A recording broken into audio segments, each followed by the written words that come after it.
am Bonnie Polivka. I am Bonnie Polivka of the Tecnológico de Monterrey. I'm the founder of Academia Against Corruption in the Americas. Yo soy Bonnie Polivka del Tecnológico de Monterrey, la fundadora de Academia contra la Corrupción en las Américas. We have 3 great presentations today that were submitted to the conference, but we couldn't place them on the program. So it's a peek preview at what the conference next week is going to look like. Hoy tenemos 3 presentaciones muy buenas que no pudimos colocar en el programa oficial de la conferencia. Entonces, esta es como una prevista de lo que se puede esperar en la conferencia la próxima semana, del 15 al 17 de abril.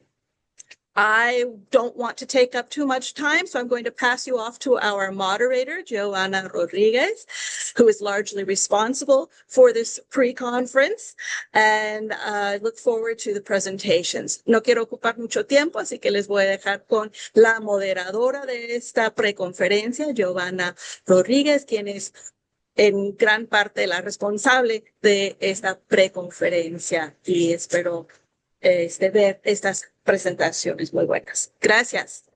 Thank you. Thank you very much, Bonnie, for the introduction. Yes, I'm Joanna Rodriguez. I am part of the executive committee of the ACA conference. And with Bonnie, we are organizing and the UTED with Mario Hidalgo, that he is not here in this moment, but we are organizing this conference this year that is going to be taking place next week. We are going, I start with English because we are going to start with Ines. At the beginning, we were thinking of making all the presentations and then to have the Q&A, but we had a little change. We are gonna have the presentations and then the Q&A questions, and we are gonna start with Ines and then with Elias, and finally with Pedro. Pedro has a conflict with the schedule, just like, so he is gonna connect later with us. So, empecé con inglés porque vamos a empezar con Inés, con la primera presentación. Tenemos un cambio en nuestro itinerario inicial. Al principio íbamos a tener las 3 presentaciones y después las preguntas, pero dado que Pedro tuvo un pequeño conflicto de horario con su agenda, entonces vamos a empezar primero con Inés, luego vamos a tener las preguntas, luego seguimos con Elías, las preguntas de Elías y finalmente con Pedro y las preguntas para Pedro. Bonnie and I, we are super excited to having all you here, and we are super excited to starting the 8th Academia Against Corruption in the Americas. Estamos muy contentos de tenerlos acá y de empezar esta 8ª conferencia de Academia contra la Corrupción en las Américas. We are super happy that our network is growing and growing with each year. Yeah, thank you. And yes, and we also invite you to connect if you cannot assist next week to Ecuador, to Quito, but we are also inviting you to connect to the conference. We are going to also transmit the conference online. Estamos muy contentos con Bonnie de tenerlos acá, especialmente porque esta conferencia ha venido aumentando la red año tras año. Si ustedes no nos pueden acompañar la próxima semana en Quito en presencia, vamos a hacer la transmisión online. Entonces también les invitamos a que se conecten. Más tardecito les pongo el link en el chat para que se inscriban, para que participen en la conferencia que se va a realizar la siguiente semana. So now let's start with our first presentation. So Ines, please, you can start. We are we wanted to have you in all the conference, but wow, we had many applications. So, but we are happy that you are here. So Ines, you can start, please.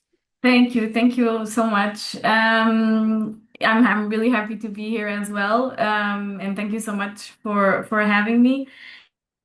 And I'm sorry that I'm again speaking English. It was the same last year. Maybe next year I can do it in Spanish. I understand everything you're saying, so but I can't yet, especially in academic terms. My Spanish is not merely good enough. But anyway, I will share my screen now. I think you can see it, Yep. right?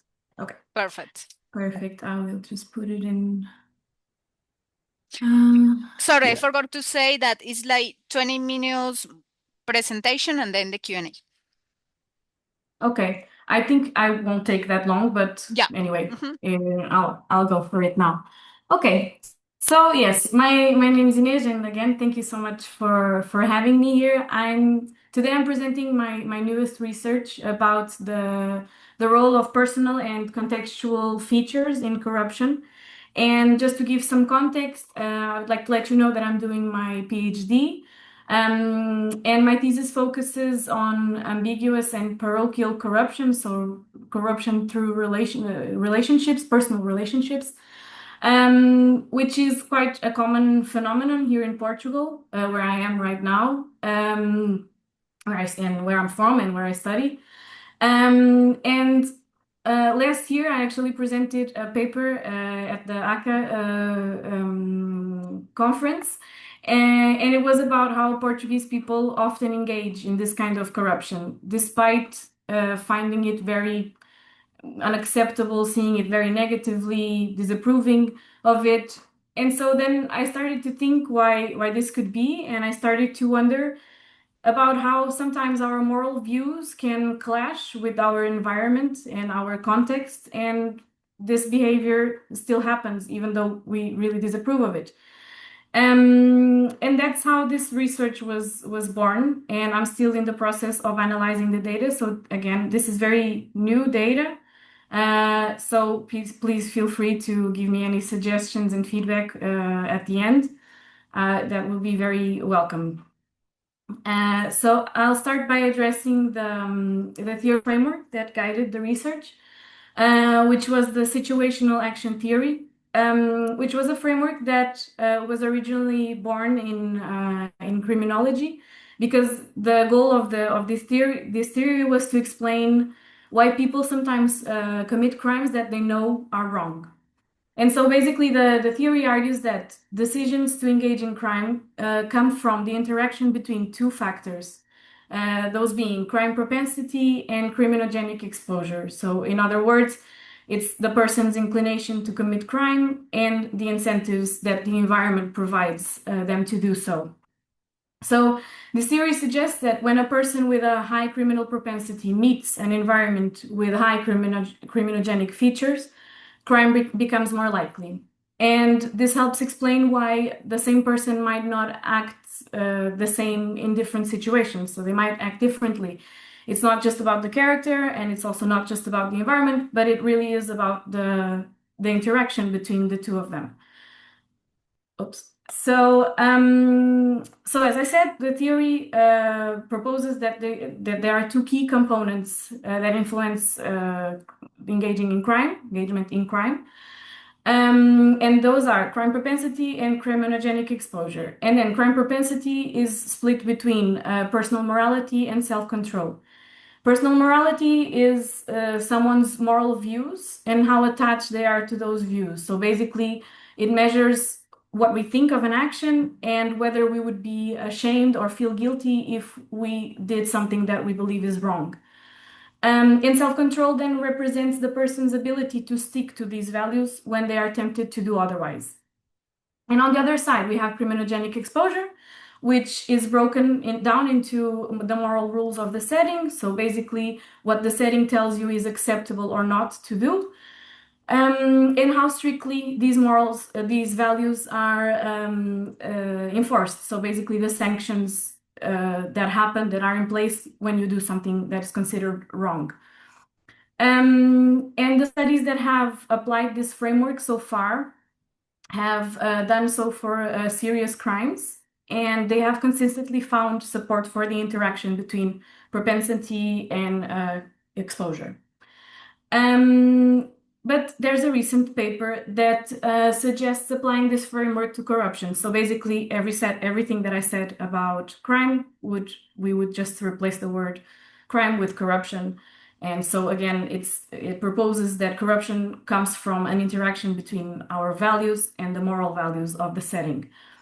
And so it would move beyond the theories that suggest that it's either a purely individual thing, corruption is either a purely individual thing or a purely environmental thing, but rather, again, it proposes that it could be an interaction between the two things. And so basically, if it's true, if confirmed, then corruption would happen more easily when the personal and environmental norms are aligned to be more permissive of corrupt behavior. So essentially, that's what I did with this paper. I applied this framework to understand ambiguous and parochial corruption, because, as I said, that's the interest of the focus of my thesis.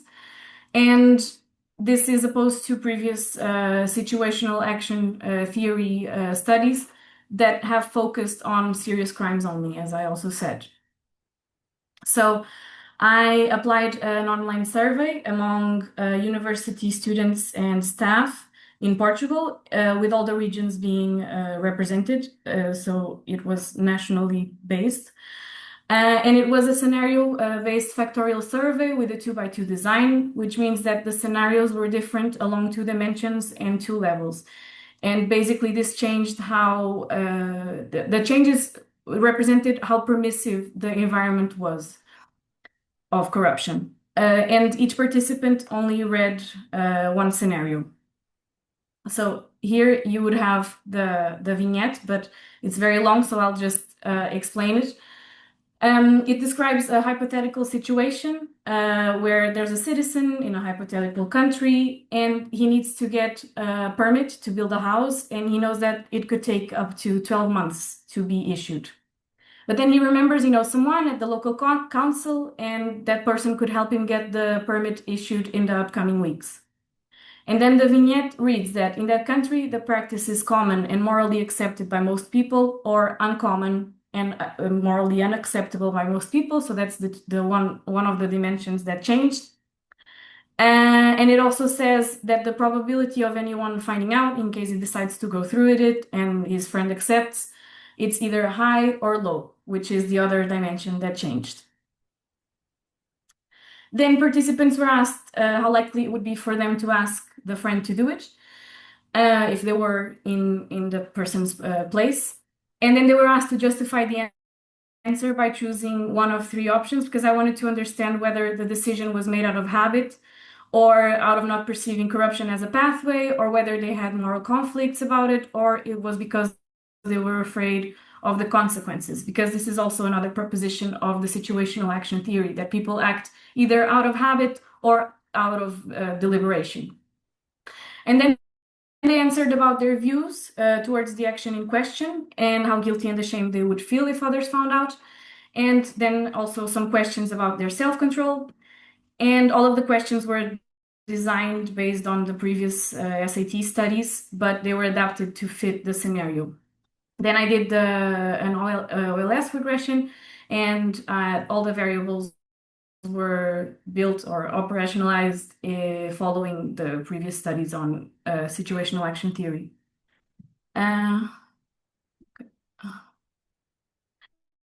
Okay, so the results. This is the model without any interactions.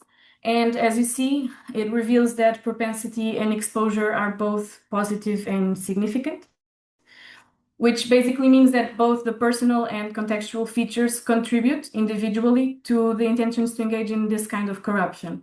So basically, the more one sees the action as acceptable or the more permissive the environment, the more likely it is that we'll engage in corruption. And now, for my disappointment, the model with the interactions showed that the interactions were not significant. So basically, it means that someone with a higher propensity is not more likely to engage in corruption in a corrupt environment. They are as likely to do it independently of the environment. So it seems that both the personal context and contextual features influence the corrupt actions independently, but not together.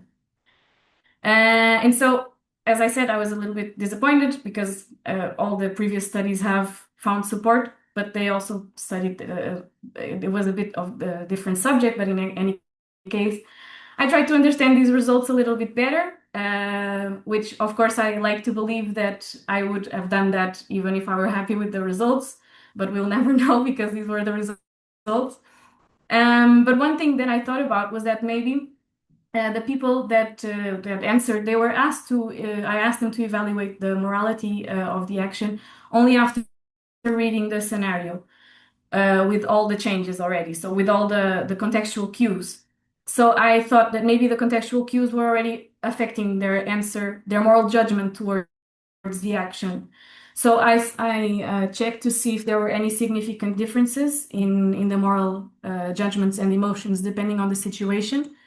And basically, yes, the answer is yes. That the action was seen as more acceptable and less embarrassing or of causing guilt as the environment became more permissive.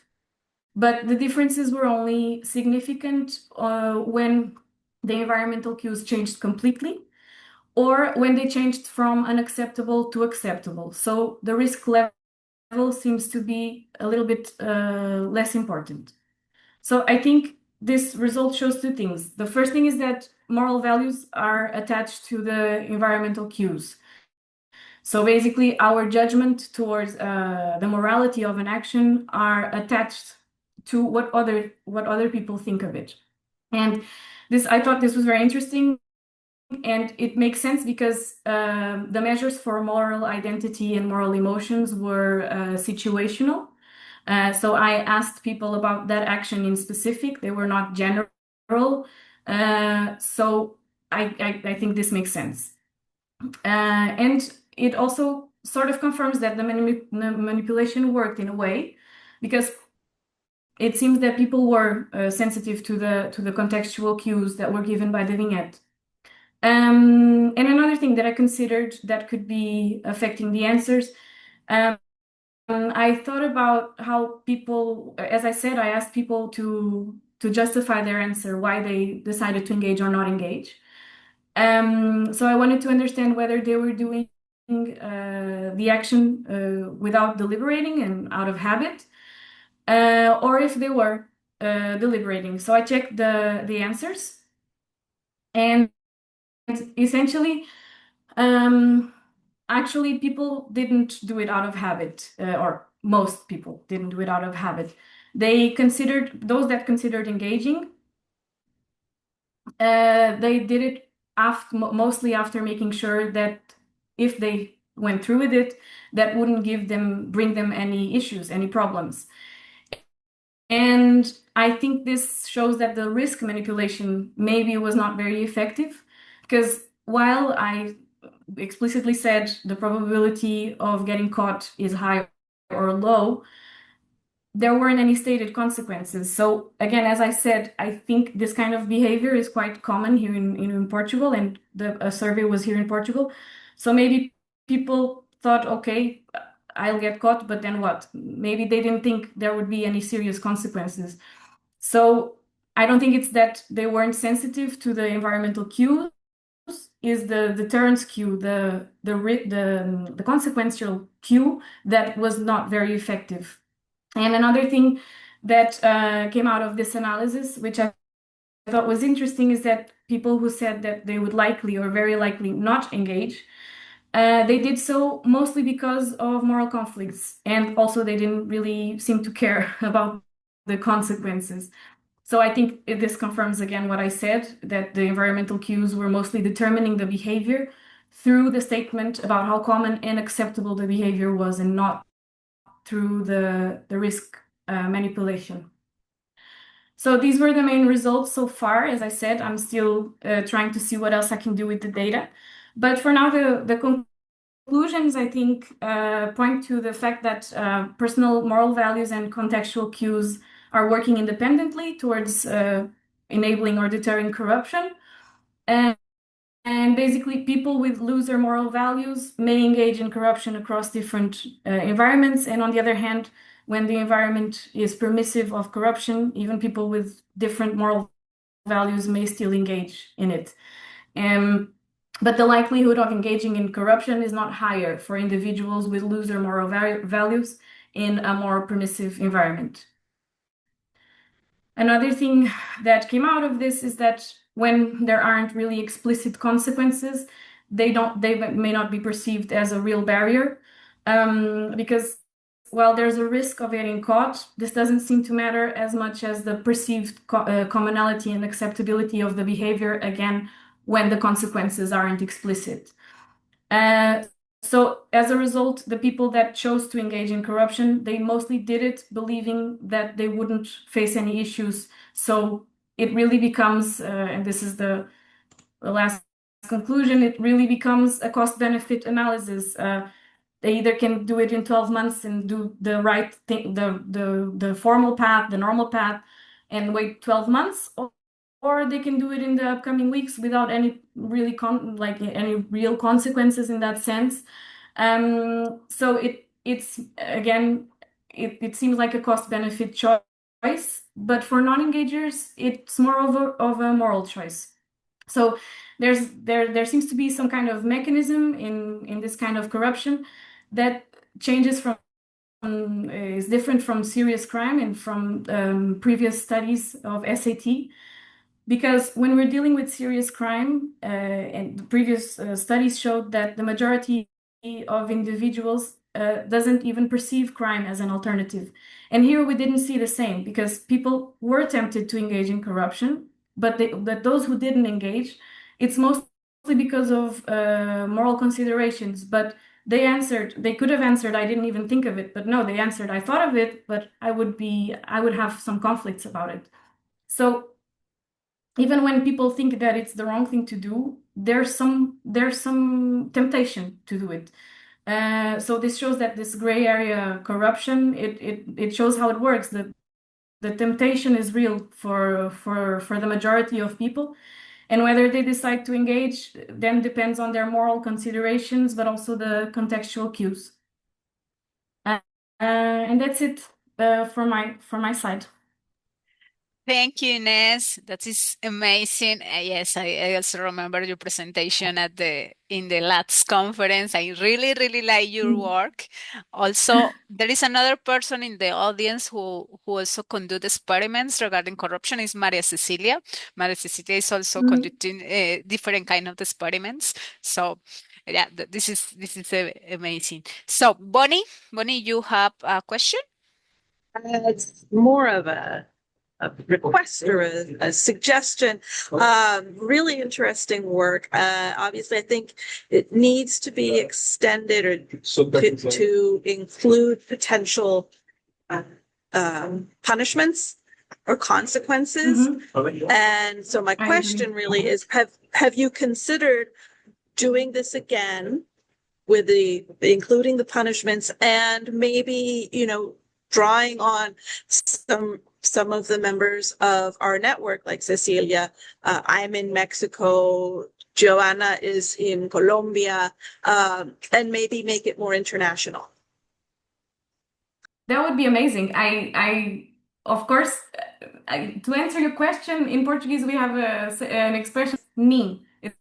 It's no and yes. I haven't really considered it, but I would if the opportunity became available. I haven't considered it because already getting this sample in Portugal was a bit of a challenge. I had to write a lot of emails and do a lot of contacts and etc. But I would love to do it internationally also because, as I said, I think this is a very Portuguese. I don't know, obviously I'm Portuguese, so I know my own context. I think it's quite relevant to Portugal, even though I tried to minimize this by saying it's a hypothetical country with a hypothetical citizen, but I couldn't help that people project themselves into it. It makes sense. So this thing of people, for example, not seeing the consequences could be from their own reality. Maybe they know someone that has done this, or maybe they've done it themselves.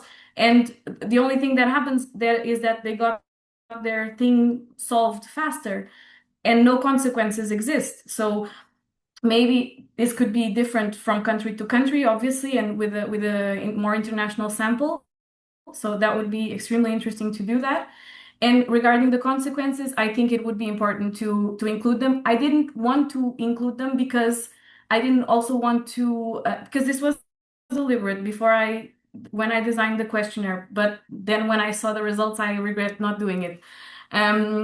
Because my thinking was, again, to be as close to reality as possible.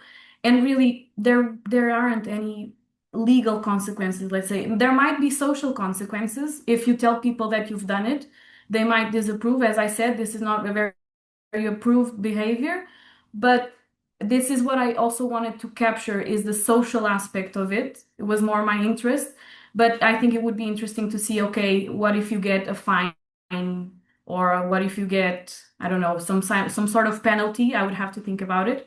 But I think it would be important and necessary to include that, and maybe also try to understand other types of corrupt behavior, because this is one of many examples that exist. So I think this has potential to have different results if the conditions change. Now, Luis. Hi, good morning, good afternoon, everybody. Inés, very interesting your survey and your work, but you have your main point is that people behave rationally. Sometimes people do not behave. Actually, most of the time in economy, it's well discussed. People are not rational to take decisions. So this is one point you have to take in account. Maybe taking it in account helps you to analyze why things didn't happen as you were expecting. And the other thing, there are different spheres. So when you're individual, your rationality works one way and you have a sense of morality. But you do not play the role of an individual all the time. Sometimes you are inserted in another logic, like you are part of a business. So if you are a company, you do not have the same moral compass. And you have to maybe taking in account that corruption is individual, yes. Also, it's collective. But sometimes you have to think that corruption is just a tool to resolve problems. It's not my idea. It's actually a very, very long discussion about it. Karin Pfeiffer, and they discussed it a lot. Corruption may work more as a tool to solve problems. So you don't have morality in it. You just need to use the tool because it's the only tool you have available. So sometimes, here comes the cat. Sorry, I cannot take her off.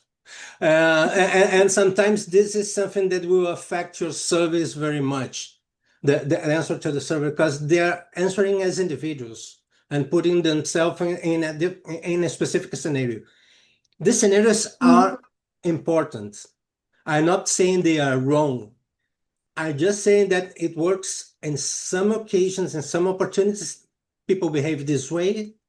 In another situation, they can work in a completely different way. So we have to take this in this whole universe. But I do think it's a very interesting work. And if you can compare with other countries, would be interesting, because I'm also Portuguese. I don't know if you guys know. I use the Portuguese passport since Bolsonaro won in Brazil. I stopped using the Brazilian one. So, but I don't understand completely the Portuguese psyche, but I do understand a little bit. I still have family. My brother lives over there. So I know that Portuguese is sometimes very peculiar. So if you could extend or at least make a comparison with closer cultures, like maybe Brazil, maybe Spain, maybe some place else in Latin America, it could be very interesting for your research. And so it is. Sorry for taking too much time. No, thank you. Thank you for your comments. And I think it's true. I think it would be very fruitful, I guess, very beneficial to do it with close cultures, but also with far cultures, like, I don't know, some cultures that would not even consider it. because maybe it doesn't happen at all. I would have to think which cultures that would be, but I think this is what you said about corruption becoming a tool or corruption being a tool. I think that came out of my study as well. For people who engaged, again, it's a tool. If they don't see the consequences of doing it, of the negative consequences of doing it, then it really becomes okay. It will get my problem solved. It doesn't matter if it's right or wrong. It's gonna get me my thing done in a few weeks instead of 1 year. So I think that's one of the conclusions, at least for me, also with this, is that yes, it's not about the morality of the action or even the individual. Is about whether it gets things done. Okay, well, anyone else wants to make a comment? If not, I'm gonna make my comments. Okay, so Ines, I really like it. I really like it, the theory that you put regarding the motivations of the people. I haven't heard about these motivations, especially because I am from the economy, so I have heard only about the economy of crime, no more, no more theory. But I really like it. I just thinking how to publish this because how it's difficult to publish like null results, but null results are also super important. I also currently I am facing the same challenges because I am trying to publish an article that we got null results also, and the approach we are using in our research is try to talk about the context. Why in this context we can found we can find these null results, and why this context important, and why the null results in this context are important. So I think that this could be also an strategy that you can use in your paper. I had one question regarding what did you say? Well, many questions actually. The first question is, you are using the same experiment that were used in other contexts, because you say that in other contexts other people have found positive results or significant results, but not in Portuguese. So this is the first question. Is the same experiment exactly the same, or have you made some changes? No, the experiment is not the same. It's let's say the core of it, the skeleton is the same. With the, for example, papers that have used situational action theory before, it depends, but it's usually to study crime, and a lot of the studies are also on teenagers and again why they commit crimes, stuff like that. And what I mean that it's similar is that this was inspired on these studies. Those that used experiments, I was inspired and I tried to replicate as much as I could, considering that I'm studying a different thing. But basically, my point was that they changed the environment in these 2 dimensions and on 2 levels as well. And they had a vignette and they had different. It was more like that, but it wasn't replication, like complete replication. Okay. So because then it's probably important to replicate, as Bonnie said, to replicate the same experiment with different countries. I know that Cecilia is conducting also experiments. I am conducting experiments here. Ariana says that she is also conducting experiment there. Bonnie said that she can also maybe conduct an experiment there. Maybe we can think on replicate among the network. Maybe we are here in Latin America, but maybe replicate in other countries in Europe. We can think about it and talk later about it, depending on the budget of how much how much we need for conducting the survey. Okay, this is one. The second question is regarding you said regarding the theory. I just trying to understand this theory, because for me it's interesting. This is the first time I had heard about this theory. You say people have like self decisions, and then like people have this environment, and this environment is like social norms. This environment can be understood as social norms, what is acceptable in the context, what is acceptable in the country or in the city.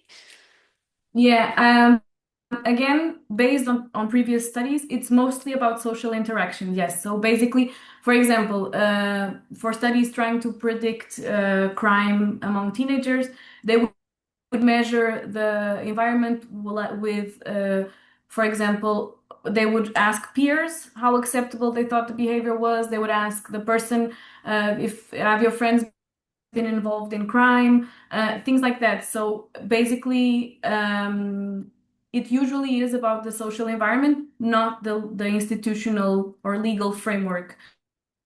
I think that would be important as well. But again, this is more Yes. about, Yes. yeah. Yeah. This is more social environment. Okay. Mhm. Yeah. And then my another suggestion is like and possible another topics for collaborate together. I am now trying to understand the social norms, especially here in context with high corruption or systemic Mhm. corruption. And I now have some data about social norms here in Colombia. But also, I am thinking that maybe we can replicate similar structure of your experiment, but in the lab, because in the lab Mm. it's easier to put to punish people. What do you Mhm. think about it? Because maybe Yes. we can try to simulate this. So I would like that you share with me your working paper. Okay. Maybe we can. I will talk with some people here, and maybe we can replicate this in the lab, and maybe we can modify this. It could be nice. Yes, that would be very interesting because, as I said, I think also the result in general, I would say that would suggest that it was too abstract in the sense, especially I think the risk, the deterrence measure. I really, for all the results are Mhm. pointing towards people did not care or understand that there Yeah. were consequences to this action because likely in their real life they haven't experienced like this. So.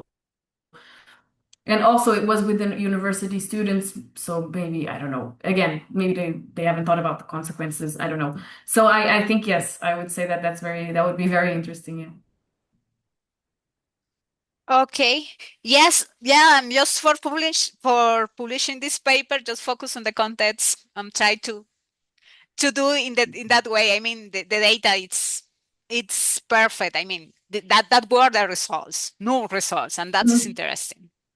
Exactly. And I think that's a fair point with the null results is, and also again, it's we are talking about very ambiguous Mm, and I think normalized in Portugal corruption, whereas previous SAT studies were about serious crime. Even when there was a paper that was published about stealing, and they asked people as well mhm. whether they even perceived the option to commit the crime, and 60% of people didn't even perceive they didn't even think about doing it.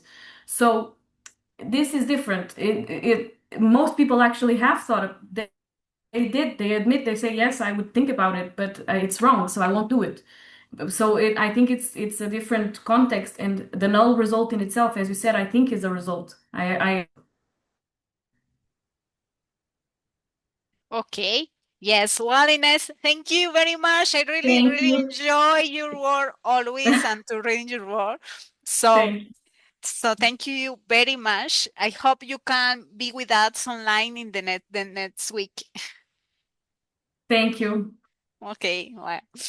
Bueno, ahora nos pasamos a español y le damos la palabra a Elías Torres, quien nos va a hacer su presentación. Elías, también nos hubiera gustado mucho, mucho tenerte toda la próxima semana. De hecho, tú estás en Ecuador, ¿cierto? Si nos puedes acompañar en persona, estaría genial.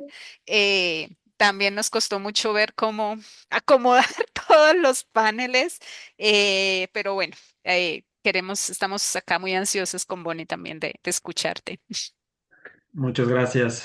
Bueno, hola Bonnie, hola Giovanna. Muchas gracias por la oportunidad. Para mí es realmente un placer regresar a conversar con ustedes. Estuve en mi Ciudad de México en el 2003. Fue una experiencia muy bonita.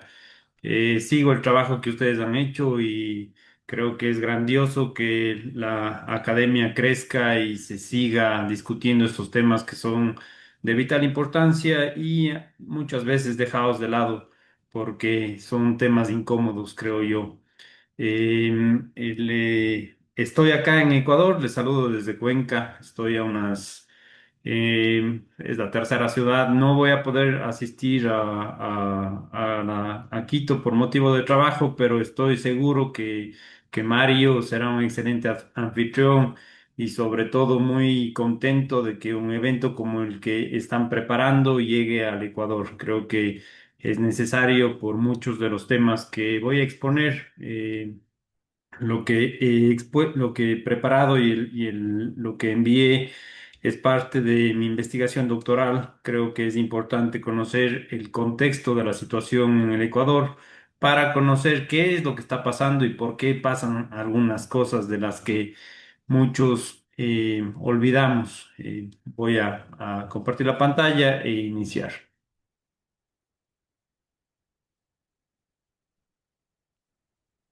Me indican, por favor, si se observa. Listos, sí. Perfecto. Bueno, mi presentación es la corrupción en el Ecuador. En nuestro país, el Ecuador, la corrupción es un problema grave, es una conducta que se ha normalizado, los indicadores son altos, se ha convertido en un fenómeno sistémico, estructural, en donde pagos ilícitos de favores oficiales y desvíos de fondos públicos se producen con frecuencia. Esto lo podemos encontrar en todas las esferas de la sociedad, tanto en el ámbito público, privado y sociedad civil.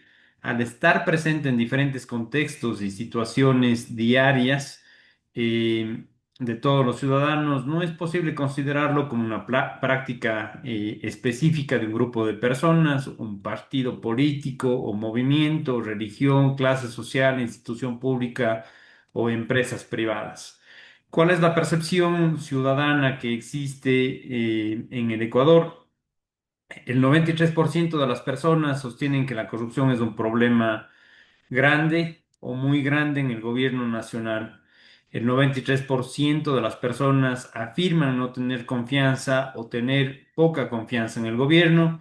73% de las personas consideran que la corrupción ha aumentado en el último año. 49% de las personas consideran que el gobierno actual está dirigido por unos pocos, que son grandes intereses que buscan beneficiarse a sí mismos. 61% de las personas consideran que es frecuente que funcionarios elegidos nombren a partidarios, familiares o amigos en puestos claves del gobierno. Esto lo vemos todos los días. 62% de las personas que utilizaron al menos uno de los servicios públicos incluidos utilizaron contacto personal o pidieron favores para obtener lo que necesitaban. 27% de las personas que utilizaron al menos uno de los servicios públicos utilizaron soborno para obtener lo que necesitaban y 57% están en desacuerdo que el- perdón, 57% están en desacuerdo con que es aceptable que el gobierno sea corrupto siempre que obtenga buenos resultados para la ciudadanía.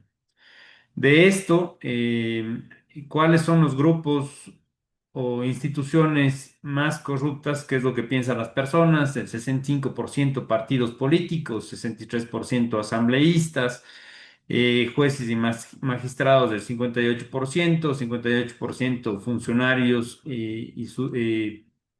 presidentes y funcionarios de su despacho, el 57% banqueros, funcionarios de gobierno, el 57%. Quienes tienen mayor aceptación son los militares, con un 30%, líderes religiosos, 34% y periodistas, 35%. En el índice de percepción de la corrupción en el año 2025, el Ecuador se tuvo una puntuación de 32 sobre 100, logrando una puntuación colocándose en la posición 116 de 182 países. Se ha mejorado esta posición sostenidamente desde 2017 a 2020. En el 2021 se observa una primera caída en los índices y entre 2023 y 2024 se observa una caída de 2 puntos al año. En estos 2 años, sobre todo en el 2024, existieron algunos casos o denuncias de corrupción vinculadas sobre todo al sistema judicial. Existen algunos casos en los que existen jueces de altas cortes nacionales que han sido investigados por temas de corrupción. Existe un informe de Transparencia Internacional de las personas de la corrupción en América Latina. Acá se preguntan a los encuestados sobre si se usó algún tipo de servicio público en los últimos 12 meses. Las personas que respondieron afirmativamente de que habían utilizado los servicios, se les preguntó si habían obtenido algún tipo de soborno, habían entregado un regalo o habían hecho algún favor al funcionario público para acceder al servicio requerido.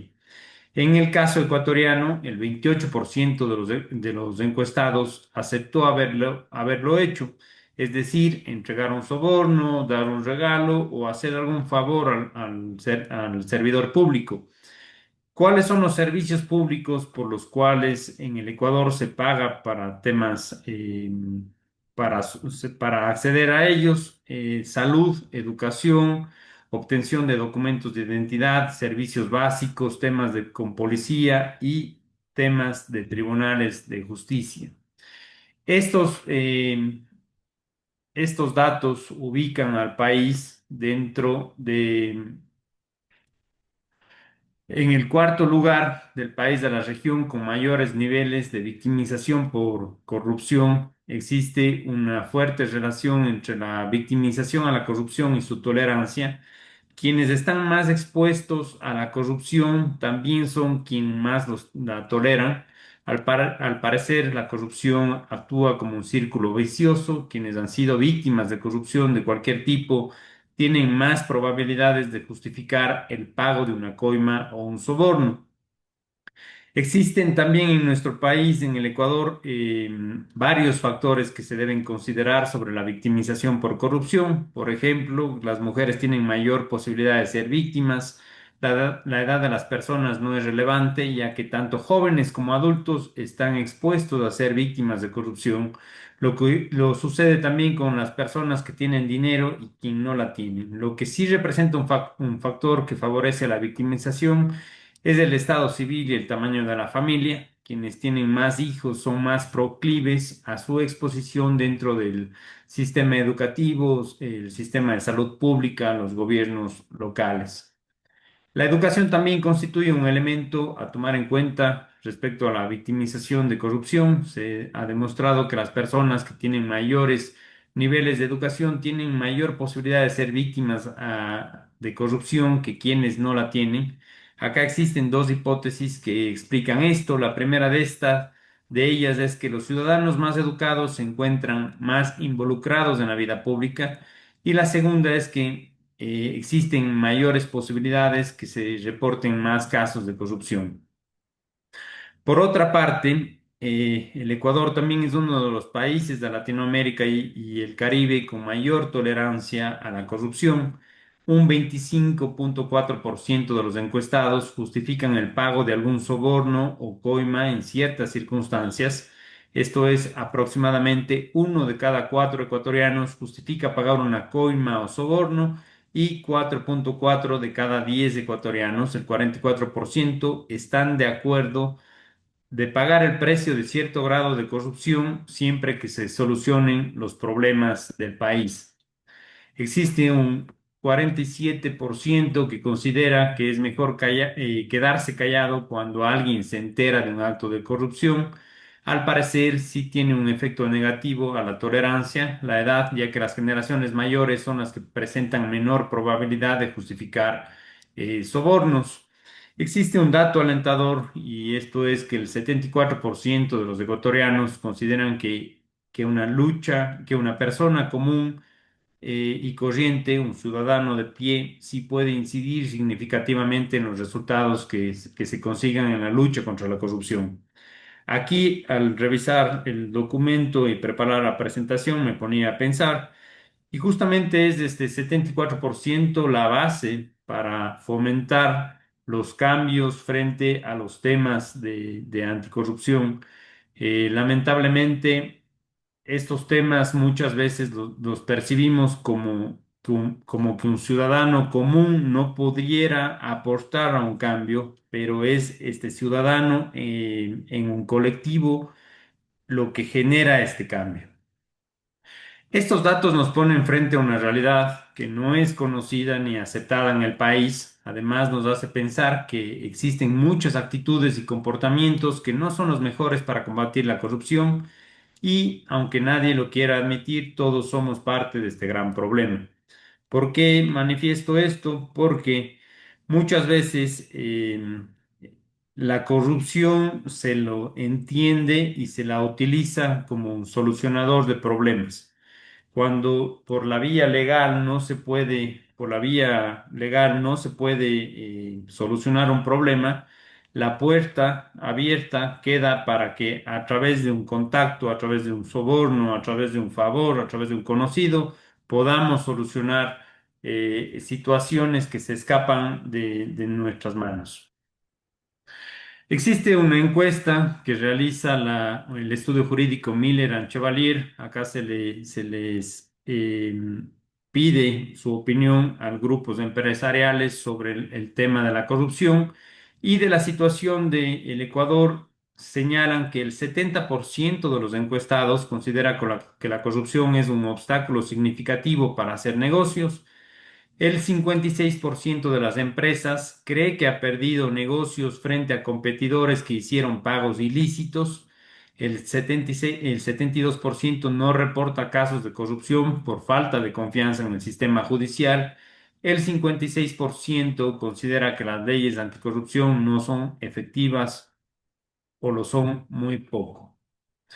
También existe el Índice Global de Impunidad realizado por la Universidad de las Américas en Puebla y Ecuador se ubica en el lugar 67 de países dentro del grupo donde la impunidad, perdón, es media alta.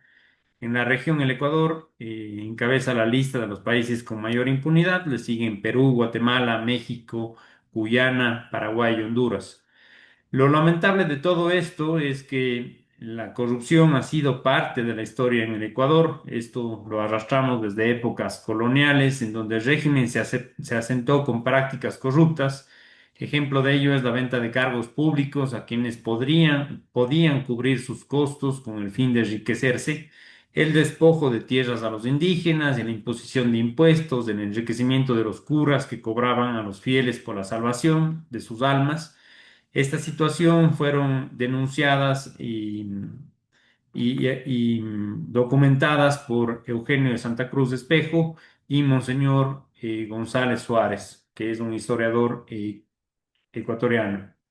Esta situación no ha cambiado, no cambió durante la construcción de la República, cuando el Ecuador se separó definitivamente de la Gran Colombia, época en que se dieron procesos de consolidación de poder económico y político. Esto fue aprovechado por grupos dominantes para beneficiarse con prácticas corruptas. La administración de las aduanas y el estanco de los alcoholes era codiciado por los gobiernos de turno, ya que permitía a quien estuviera a cargo enriquecerse. Otro negocio rentable fue la especulación de la deuda interna y externa del Estado.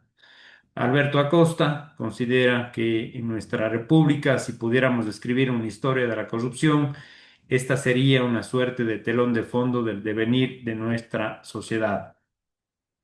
En época contemporánea, ya por los años 90, existe un uso indiscriminado de la palabra corrupción dentro del discurso público.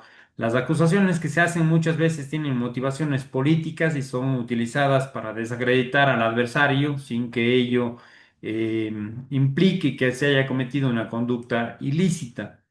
Este concepto de corrupción se posicionó en el debate público en el Ecuador en la década de los 90 dentro de un contexto de modernización, reinstitucionalización e implementación de reformas neoliberales en los ámbitos económico, social y político, como el resultado del trabajo que realizó el Banco Mundial, Transparencia Internacional y otros organismos multilaterales para la implementación de una agenda anticorrupción en el mundo. Así fue como el fenómeno de la corrupción ingresa en la agenda pública del Ecuador y permitió que la ciudadanía conozca de actos ilegales relacionadas con élites políticas que estaban asociadas con gobiernos de turno. En el documento que había presentado se hace un detalle de algunos de los denuncias y casos más notables de los periodos presidenciales que van desde 1984 hasta el 2024.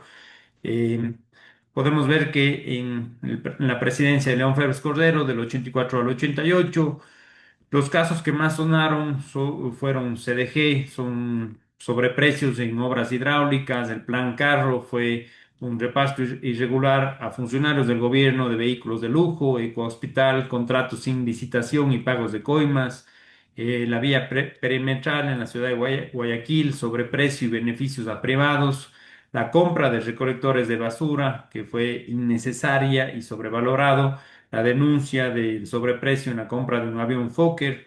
eh, Hubo un cambio de gobierno del 88 al 92, Rodrigo Borja.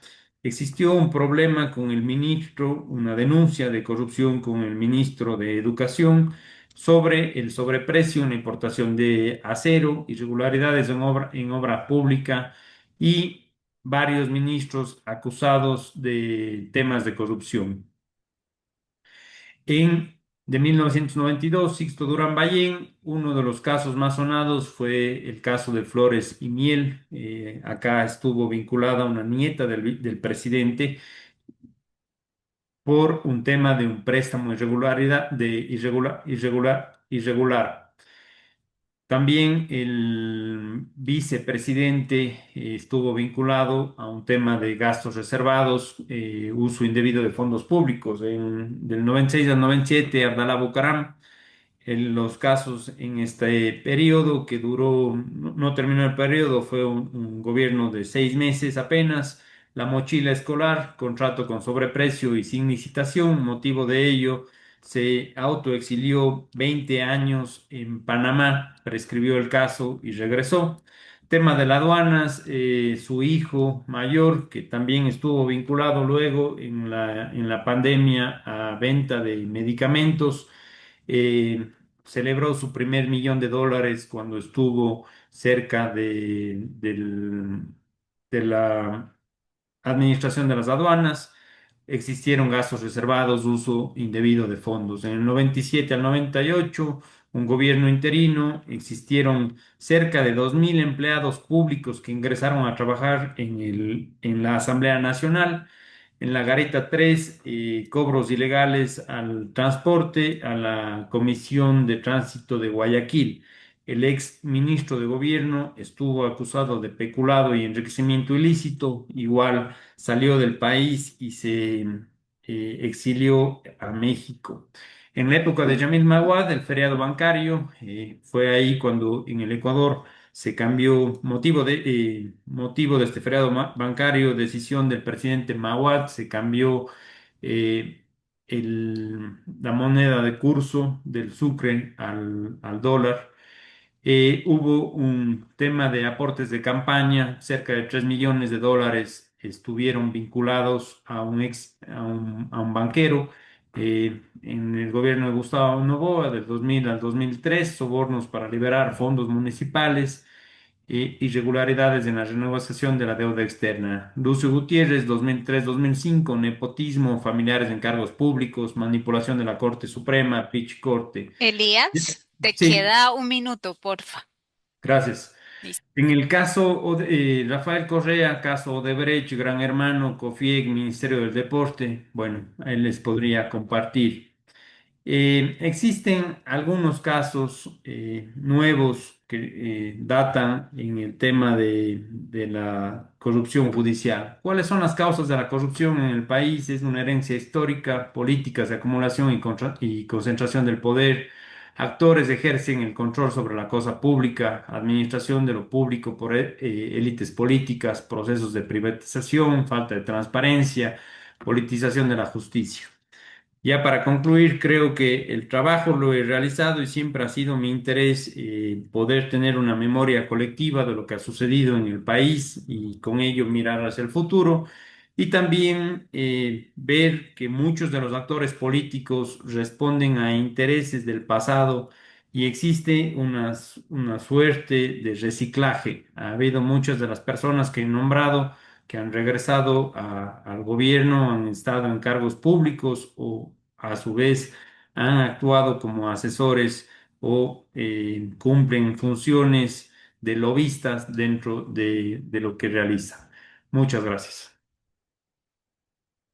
Muchas gracias, Elías. Muchísimas gracias. ¿Preguntas? ¿Comentarios? Bueno, yo quería, creo que, no sé si bueno ya se tuvo que ir porque anda en el aeropuerto, como se pudieron dar cuenta. Entonces, yo quería hacerte como dos, bueno, no sé, como dos comentarios. El primer comentario que va a tener que ver con un paper que Bonnie y yo acabamos justo de publicar, que fue nuestro paper de mediciones multidimensionales de corrupción. Y cuando nos presentabas tú las diferentes mediciones de corrupción al inicio, que aparecían varias. Entonces yo también pensaba, bueno, ¿cómo se ve esto de forma multidimensional, ¿no? Entonces nosotros mapeamos muchísimas dimensiones, solo hay información y datos como para 21 dimensiones de la corrupción y sería como bonito también ver como en ese panorama de los diferentes índices, un poco ver cómo se comporta. Tú mostraste ahí como unos índices de lo que piensan los empresarios, de lo que piensan los demás. Entonces, una manera podría ser, podría también para que mostraría más el caso de cómo ha sido la corrupción en Ecuador, es de pronto verlo por esas dimensiones, ¿no? De ver en qué ha aumentado, en qué ha disminuido, pero de otra forma, ¿no? De no, en otro tipo de dimensiones, porque ahí también aparecen estos casos de mediciones de corrupción judicial, de corrupción legislativa, entonces que podrías ahí también incluirle. Y otra cosa que yo no sé si has pensado como en incluirle en este trabajo ha sido, tú mencionas al final como todas estas causas de la corrupción en el Ecuador, tienes toda esta lista. Yo no sé si hayas también podido identificar como leyes que se hayan dado para estas causas. No, ahorita no recuerdo si Ecuador tiene una ley de transparencia, según yo sí. Hay una ley de transparencia para la parte de información. Entonces, como esos diferentes tipos de leyes, ahorita yo no las conozco, la verdad, pero como también de pronto ver como esas leyes que se han dado para estas causas de la corrupción y si en algún momento pues estas leyes han podido ayudar o no pues como a estos problemas que tú lograste identificar. Sí, muchas gracias. Bueno, en el tema multidimensional creo que es importante y sí ayudaría mucho a entender cómo las diferentes perspectivas que existe del tema de la corrupción aquí en Ecuador y en el caso de las leyes sí tengo desarrollado otro acápite de mi tesis de cuál ha sido la evolución de las leyes anticorrupción o del desarrollo normativo que existe en el país. O sea, en el 2014 se introdujo un nuevo Código Orgánico Integral Penal y desde ahí en adelante ha habido varias reformas que han ido solventando esos temas. Ok, Luis. De hecho, no es una pregunta, más que todo una sugerencia. Bueno, puedo hablar en español ahora, mejor, me siento más cómodo.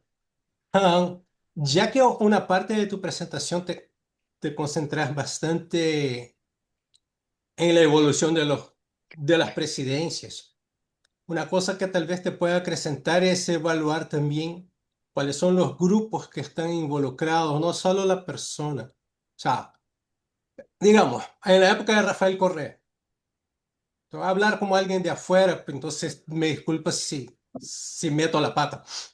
Entonces, en la época de Rafael Correa, un santo. Yo hasta una vez fui presentado a él en una... Era un santo hombre. Cuando cae Rafael Correa, es un ladrón. Se exilió afuera para no ir preso. Y así por adelante. Estas dinámicas son interesantes. Sí, te ríes. Se ríe. Pero la verdad es que corrupción es una cosa que mucho se usa en el lawfare y mucho se usa en la pelea política también. No estoy diciendo que ninguno de ellos no fue condenado y deja de ser o se vuelve santo. Pero yo creo que suma mucho, no solo listar a lo que fueron condenados, pero qué es lo que ha pasado en la historia, por qué entra un grupo en aquel momento. Normalmente, eso fue un paper que yo trabajé. Normalmente entra con el discurso que voy a acabar con la corrupción, pues no hace nada y cuando sale es corrupto.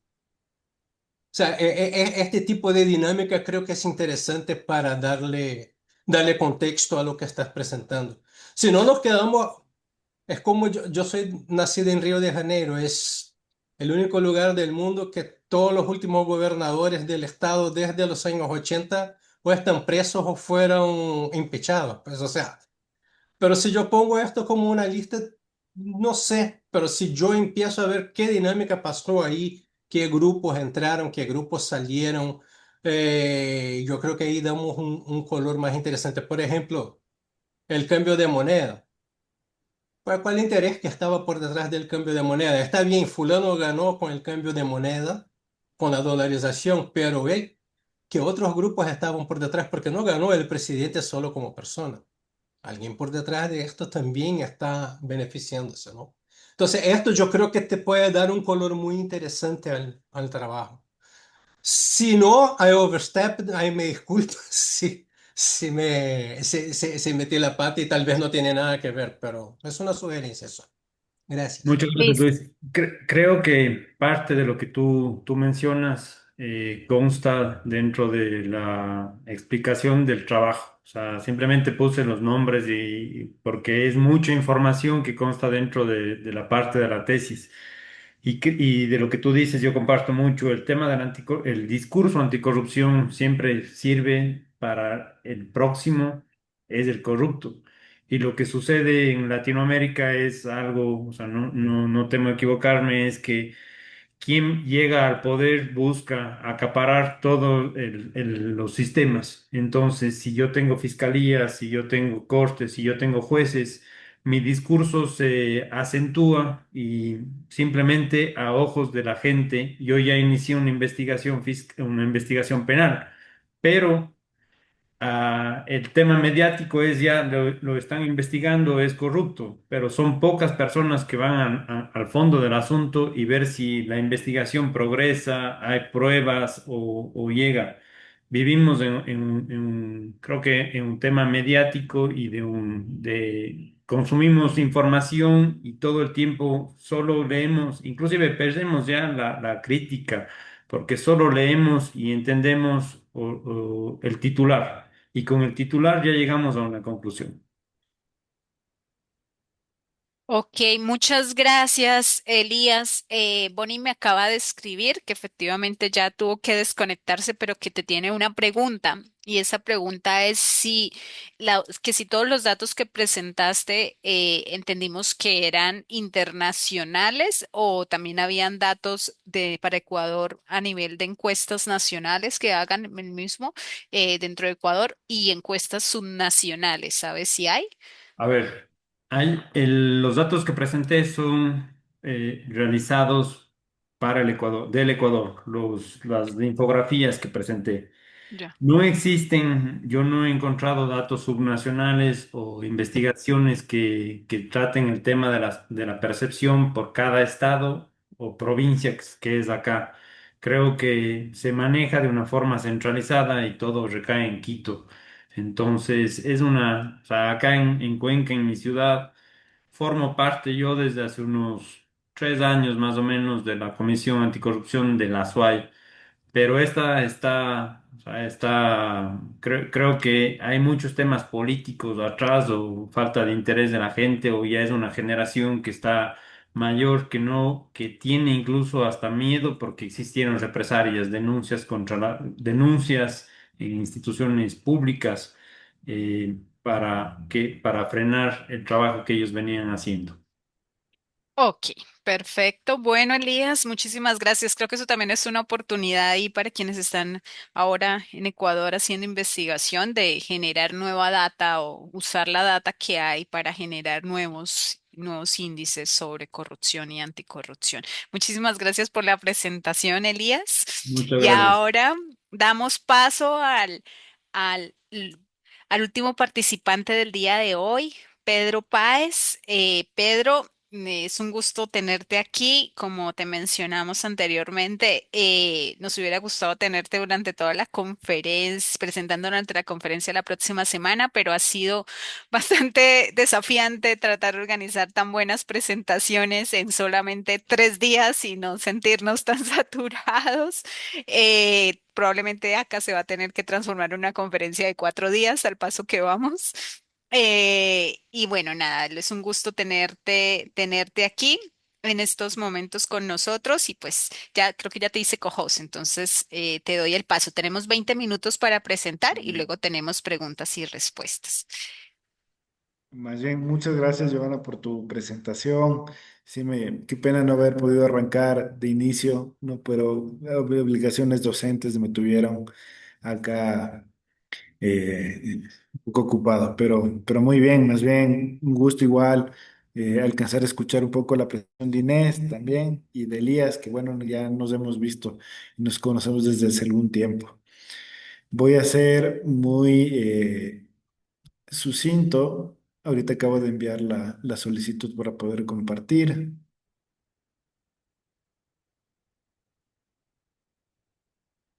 Ahí creo que está. ¿Ya puedo? Voy a ver. Voy a intentar compartir. Ya, perfecto.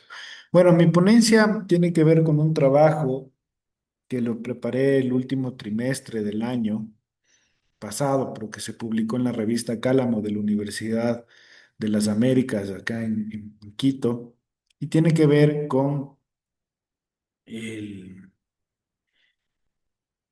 el delito de mal desarrollo como una propuesta académica, pero también una propuesta pragmática para poder solucionar los problemas que van relacionados con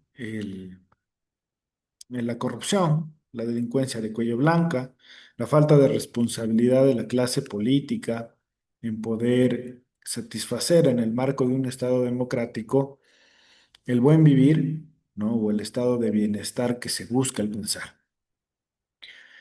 Si revisamos los indicadores de desigualdad del Banco Mundial, es particularmente en América Latina y el Caribe, vemos que la región es muy evidente la desigualdad, ¿no? Hay países en los que relativamente se encuentra unos estándares, digamos, interesantes en cuanto a pobreza, en cuanto a igualdad de condiciones y oportunidades, como es el Uruguay, Chile, digamos, Costa Rica, pero el resto de los países de la región tienen duros problemas para poder otorgar un estado de vida digno a su población.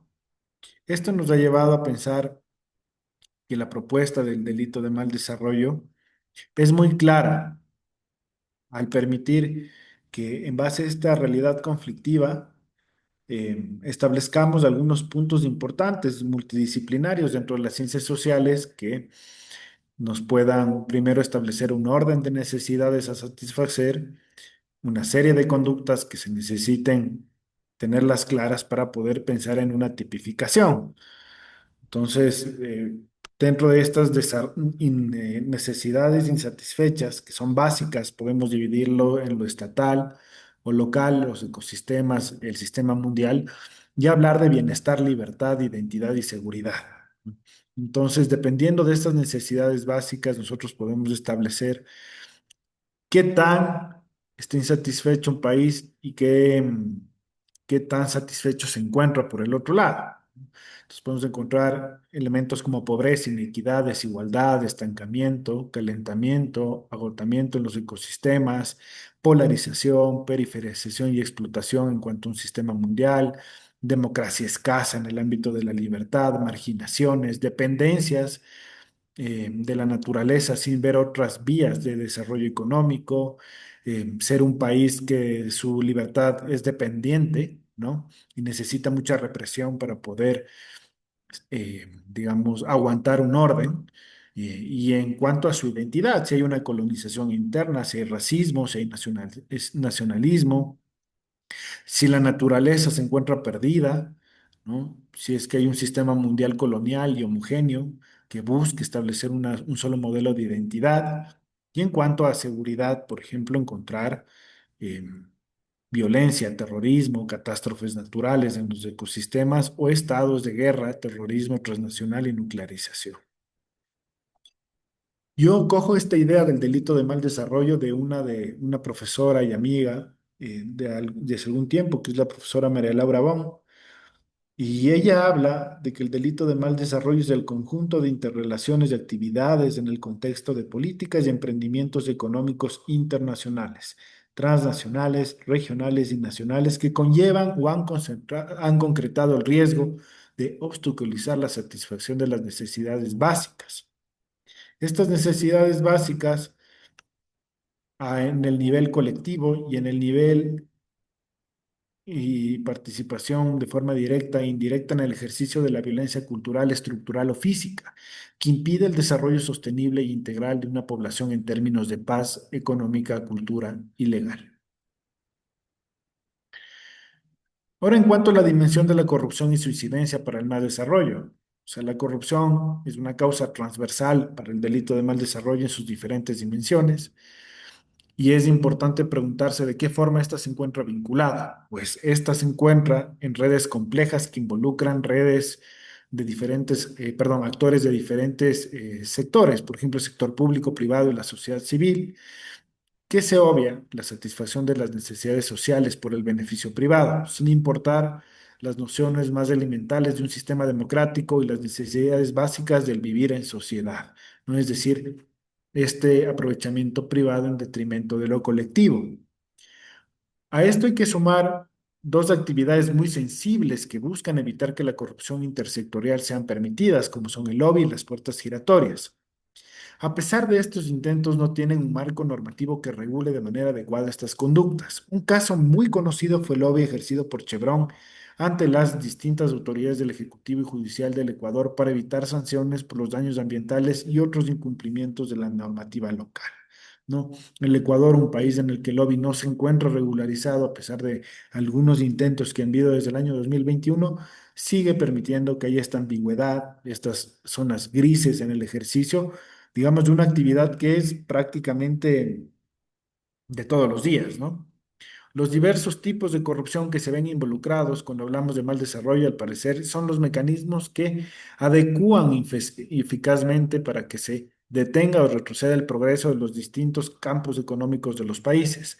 No puede pensarse en el mal desarrollo sin tomar en cuenta las condiciones que son sustanciales en los distintos países. Por ejemplo, si nos encontramos ante países con corrupción sistémica o aislada, un enfoque económico y cultural que revelen si se encuentra tolerada o no en la sociedad, medir adecuadamente la corrupción mediante una metodología adecuada, sean métodos directos o indirectos que nos permitan agrupar elementos y tener un diagnóstico certero como punto de partida, es una postura responsable para quienes tienen la autoridad o la potestad de solventar estos problemas. La clase política es un actor clave para la articulación apropiada del sistema político que busca apropiar a los distintos grupos de la sociedad de las vías democráticas del poder mediante un complejo y regulado esquema de organizaciones políticas. En algunos países con mayor o menor madurez se puede observar que el circular de la clase política se realiza de manera prudente y racional, sin venganzas o repercusiones al dejar el poder, mientras que lo contrario suele ser la regla general en la región. Un poco lo que conversaba o decía la pregunta de Luis, ¿no? Es decir, las venganzas y las repercusiones al dejar el poder, sea quien sea que llegue, termina siendo una de las causas del mal desarrollo, ¿no? También que se deben valorar. Aquí he tomado algunas ideas de Villoria que rompen con la mera expectativa de que la democracia es solamente ir a votar por autoridades cada cierto periodo de tiempo. Por ejemplo, La democracia es un sistema político para gobernar basado en libertades legales para formular y proclamar alternativas políticas en una sociedad, libertades fundamentales como la de asociación, expresión y otras más que permitan una competencia de líderes libre y sin violencia. Revalidación periodística del derecho para gobernar, porque se ha desprestigiado muchísimo el periodismo. Ese es un elemento importante. Inclusión de todos los cargos políticos efectivos en el proceso democrático y participación de todos los miembros de la comunidad política, cualquiera que sea su incidencia o ideología o formación, siempre que éstas sean pacíficas y respeten los fundamentos democráticos. Ahora, una perspectiva penal, ¿no? En el ámbito penal podemos señalar que el delito de mal desarrollo tiene una propuesta interesante pensando en rescatar la defensa de los derechos humanos fundamentales y los cimientos del Estado democrático, a lo que se debe la clase política. La idea de establecer como un punto de partida la vulneración de los bienes jurídicos protegidos encuentra no solo una justificación constitucional y democrática, también encuentra un respaldo en la visión intrasistémica y extrasistémica del bien jurídico, que permite la sanción penal. No entraremos a discutir posiciones sobre si deben o no deben permitirse sanciones a bienes jurídicos supraindividuales, como defienden ciertas posturas cercanas, por ejemplo, de la Escuela de Frankfurt, sino que debemos ceñirnos a los bienes jurídicos que ya se encuentran establecidos en el Código Orgánico Integral Penal. Específicamente para el caso ecuatoriano, los delitos que afectan al buen vivir y los delitos que afectan al desarrollo del Estado, ¿no? Aquí tenemos la protección penal, por ejemplo, de la eficiencia, la administración pública y la estabilidad económica, sin mencionar que al ser un delito con características pluriofensivas, estas pueden dañar o poner en riesgo otros bienes complementarios, como la integridad física, seguridad pública, el régimen de desarrollo y, como les decía, el buen vivir e inclusive en algunos casos la vida. Parte importante de la problemática es la delincuencia de cuello blanco y no se debe dejar de insistir en esta idea que abarca actores poderosos del ámbito público, privado y político. Es inverosímil pensar que a pesar de décadas del modelo democrático liberal, aún sigue existiendo con incidencia una reiterada criminalidad de los gobernantes, que a pesar de que ha sido duramente procesados y sancionados en varios países de la región, por ejemplo el Perú, esto parece cuestión del eterno retorno de lo mismo, ¿no? Como nos decía Nietzsche. Es decir, no se ha podido visualizar que el derecho penal sea efectivo para cambiar esta realidad. Es por el poder que pueden ejercer durante el periodo de gobierno a su arbitrio, en el que se fundamenta parte de sus responsabilidades penales, administrativas y políticas, así como la falta de proyección democrática que busque romper este círculo vicioso. Por eso, la idea del delito de mal desarrollo va incluido con una perspectiva de una política criminal, una reforma penal, una visión holística de la problemática del mal desarrollo vinculado con la corrupción.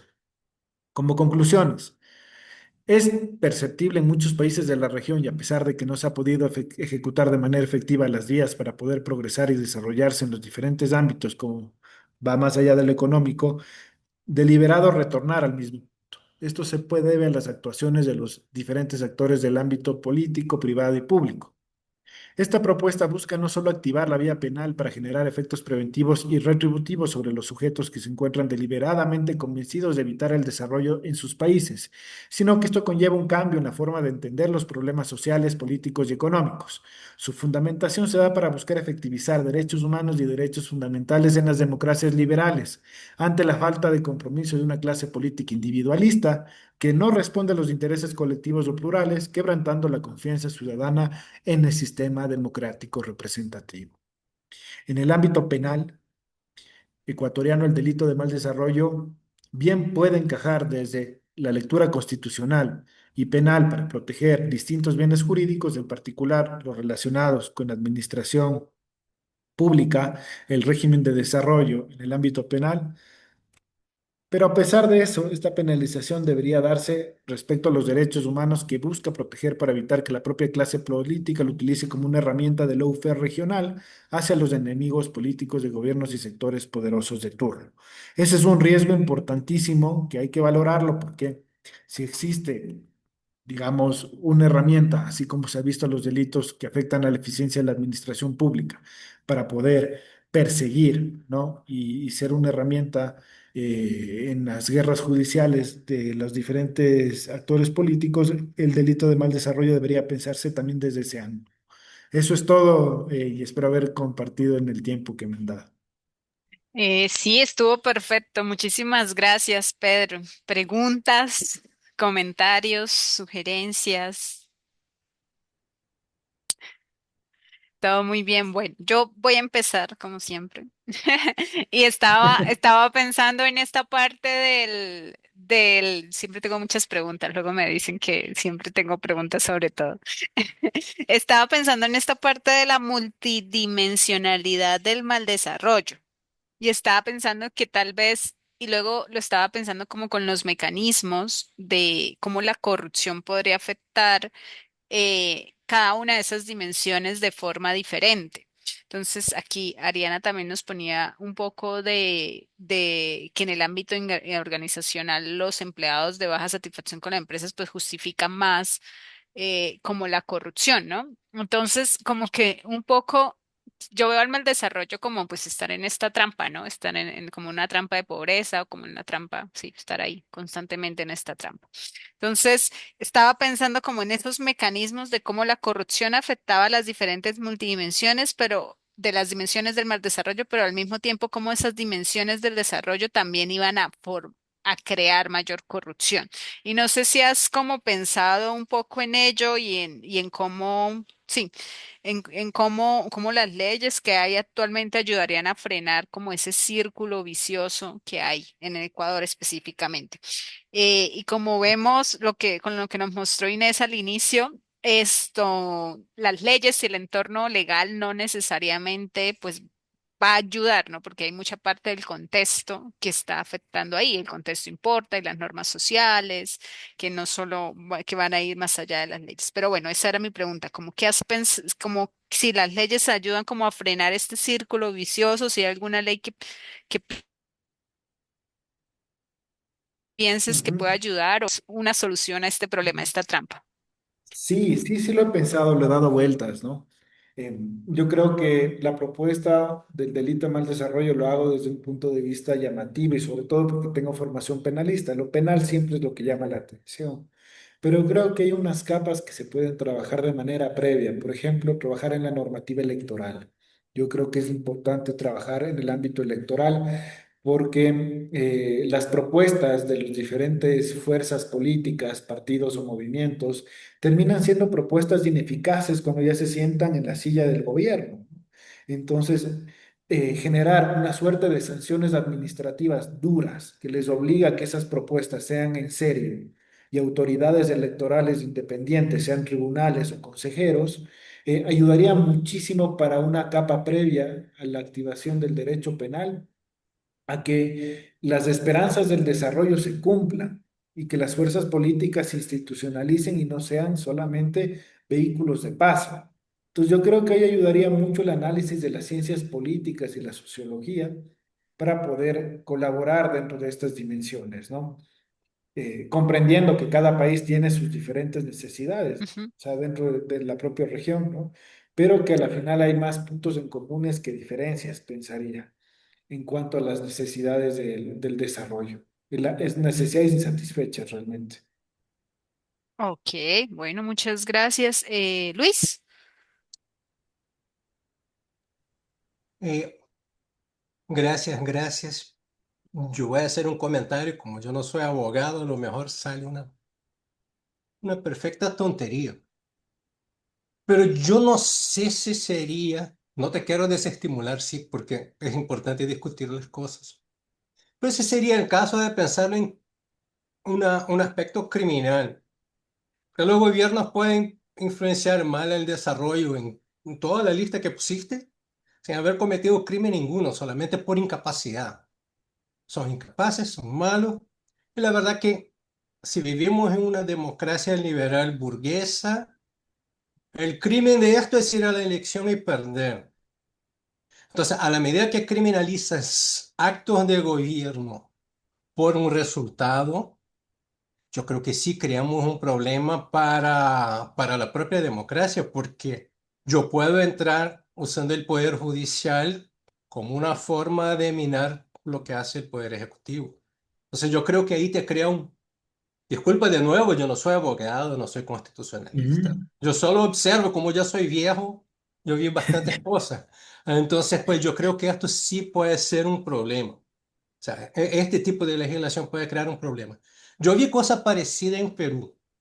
En Perú es un...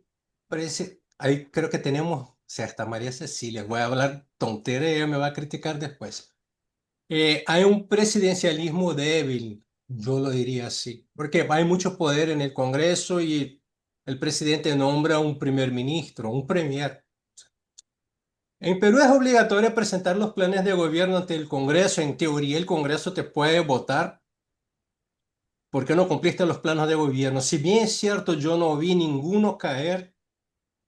Puede ser que esté equivocado. Yo no vi ninguno caer porque no cumplió con los planes de gobierno, pero el hecho de que el Congreso tenga este tipo de capacidad te crea una debilidad grande en el Poder Ejecutivo. Por ejemplo, lo que ha pasado, yo viví en Perú del 2015 al 2022. Yo vi, creo que 6 presidentes. Por no decir la cantidad de premieres que cayeron, el número de ministerios que cambiaban y el rollo que esto te crea para el actuar del gobierno. Por acaso en Perú el gobierno es proporcionalmente bien pequeño y la economía se mantiene sola.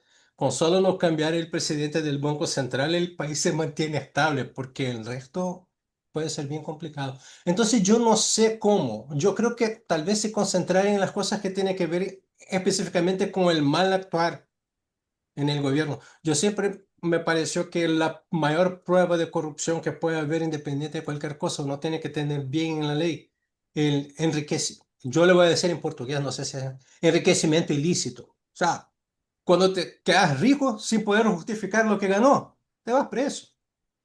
A mí siempre me pareció, esta es la mejor solución. Lo más, si no funciona, los tipos van a lograr mecanismos de lavado de plata mejores y sacarla para afuera. Pero siempre, o sea, siempre vas a estar corriendo por detrás, pero siempre alguien lo puede lograr condenar. Pero sí, yo sinceramente lo veo algo complicado porque se puede usar, bueno, tú mismo lo consideras porque lo dijiste en una de las láminas finales, ¿no? De que esto puede ser usado más para el offer que cualquier otra cosa. O sea, es una herramienta bien preocupante, ¿sí?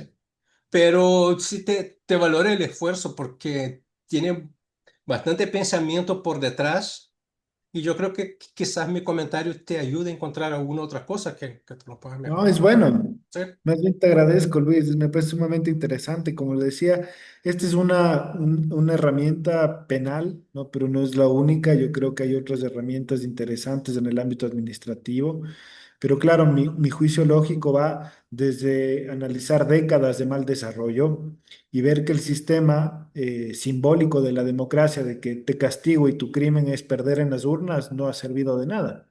Entonces, ante una necesidad surgen las propuestas. Entonces, más o menos desde ahí va pensada la construcción de aquello. Pero todo comentario es bienvenido y para esto es para discutir, así es la academia. Ya va a ser un gusto verte por acá, ojalá puedas venir. Bueno, muchísimas gracias, Luis. ¿Nos vas a acompañar la próxima semana? Ok, genial. Bueno, pues muchísimas gracias a todas y todos. Thank you very much to all. Um, we are very excited to uh, next week where we are going to have the conference in person in Quito. Please remember to register to attend online or in person. Estamos muy emocionados y emocionadas por la conferencia que será la próxima semana. Por favor, recuerden registrarse para asistir tanto en persona como online. We will have participant certificates in case you need it. So, also attendee certificates in case you need it. So, vamos a tener certificados para quienes asistan y para certificados para quienes participen como ponentes. Entonces, pues les esperamos la próxima semana en persona, online, en Quito. Muchas gracias y nos vemos la próxima semana. Muchas Adiós. gracias. Muchas gracias. Chao. Chao.